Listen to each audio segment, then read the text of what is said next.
We have to go back to 2012 to really see high prices in commodities. Kim, the price has gone down since then. What are we seeing in the markets and land value? Well, what we've seen as producers planting less acres. You go back to 2012 with corn, 97.3 million acres. Last year was 94 million. In 17, right now they're predicting about 90 million acres, so down over 7 million acres for corn. Soybean prices have held up better than they have with wheat and corn. You've seen soybean acres go higher, 77.2 in 2012, 83 million in 16, and 88 projected this year. I don't think it'll get that high, but that's what they're talking about right now. Wheat, it's been a disaster the last couple of years. 55.3 million in 12, 50.2 million acres last year, and it's projected to be 46 million. I think that's the lowest since about 1906, 07, somewhere in that vicinity. Cotton, those acres 12.3 in 2012, 10.1 million last year.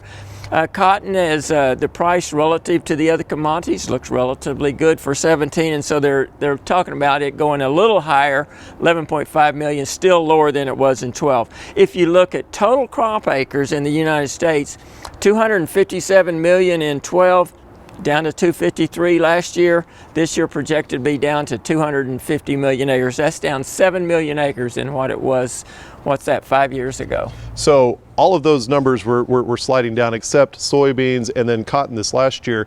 Do you think the prices will be there for producers to make a little bit of money off of more planted acres? Well, that's what they're planning on. They've looked at that corn soybean price ratio. It was up around 2.8, 2.9. I looked at it this week. It's down to 2.53. It averages about 2.52 according to a study out of Illinois. So that's getting down, that ratio is getting down, so there's not as much profit in soybeans as say it looked like there would be a month or two ago. Cotton looks good, and the producers are taking out some commodities and converting it to cotton. Now, of that land that's not being used for crops, what's happening? Are producers just letting it go fallow? Well, what we saw coming in, 2010, when we got the beginning of the higher prices, and higher prices in 10, 11, good prices in 12. We saw land coming out of the CRP going into production. We saw some pasture land being plowed up and put into crops. That's a normal response to higher prices. With that higher price, that land can produce a profit from wheat, corn, beans. As prices go down, there's no longer a profit there, so producers will either fallow it. In some cases, they'll take it back to pasture.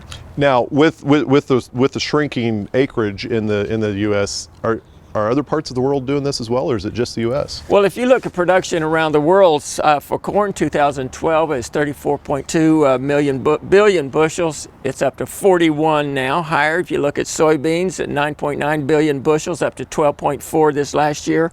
Wheat, 24.2 billion bushels, up to 27.5. So we had less planted acres in the United States and increased production around the world. Okay, thank you much, Kim Anderson, grain marketing specialist here at Oklahoma State University.